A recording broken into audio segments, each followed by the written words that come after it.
and welcome to my latest video in my Mario Fest series.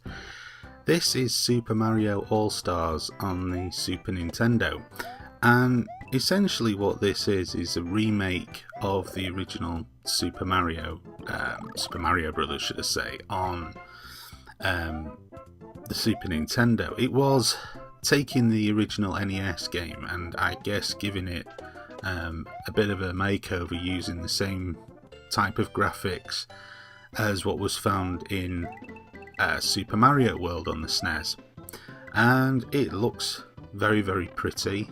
It's a cracking makeover, and yeah, it's pretty awesome. It's interesting that Nintendo did this. I suppose you might be forgiven in thinking, well, it was a cynical sort of cash-in, but I don't actually think in this case it was. I think that they kind of realised that people would have still want to play Super Mario. I think that they would have also realised that after doing Super Mario 3 on the NES, it made the original Super Mario look really dated in comparison. I mean, Mario 3 was just phenomenal. The graphics, everything about it was incredible. And it made the original Super Mario Brothers look really bad. I mean, even though that was a good game when it came out, it just didn't look anywhere near as good. So I can perhaps forgive them for wanting to go back and remake it and give it a nice sort of 16-bit makeover, using the better graphics and sound capabilities of the Super Nintendo. The one thing, and I don't know whether it's just me, but this does come across as being a tad more difficult. Now, it's probably just me. I don't know. I don't know what it is. It's probably just something psychological, but it just feels more difficult when I play it. The original, I don't know whether it wasn't as fast or whatever. I honestly couldn't say. But there's something about it just doesn't seem as easy as the original one was. I mean, the original wasn't simple by any stretch of the imagination, but it certainly didn't feel as difficult as this. But again, as I say, it's probably just weird psychological problem on my part. If having prettier graphics somehow means it's going to be more difficult, which is utterly ridiculous, but there you go.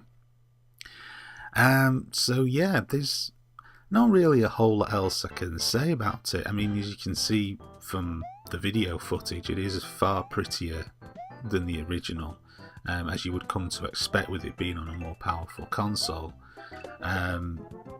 You know, Mario now is wearing his trademark outfit, which interestingly enough, he wasn't in the original. The colours were different.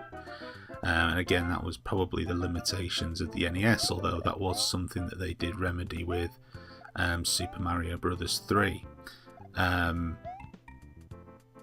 So yeah, it's kind of interesting. I like having a look back at these older games just to see, you know, how the character evolved into the character that he is today. I mean, here he's far more recognisable as Mario than he was in the NES original, which is kind of ironic, and it just shows how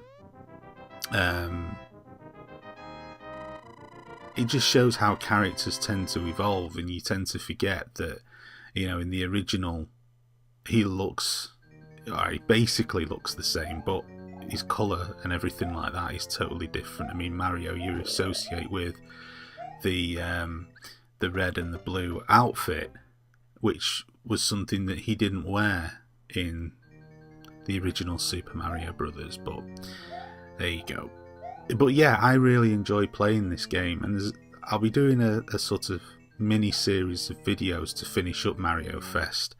I know there are other Mario games, and I do have other Mario games such as Super Mario Galaxy and all of that malarkey, but I really wanted to just make a video about these games, because I hadn't played Super Mario All-Stars before, and it was just interesting to me to get hold of the game and to start playing it, and really to just sort of figure out what it was like. You know, it was an interesting little trip, not down memory lane, because I had no memory of it with not playing it before, but certainly an interesting to see just how the character had evolved and what Nintendo had done with it. As I've said before, you know, I was a Sega person, so you know, Sonic the Hedgehog was the main character that I sort of played when I was younger, and you know, the Sega kind of dropped the ball a little bit with with Sonic to some degree, where Nintendo kind of always kept that same high standard with their Mario games. There's very few Mario games that have been really, really disappointing. You know, and they seem to be able to turn around these titles, and they all be very successful, and people really like them. Whereas that's not happened with Sonic the Hedgehog. You know, it always seems to get a lot of criticism.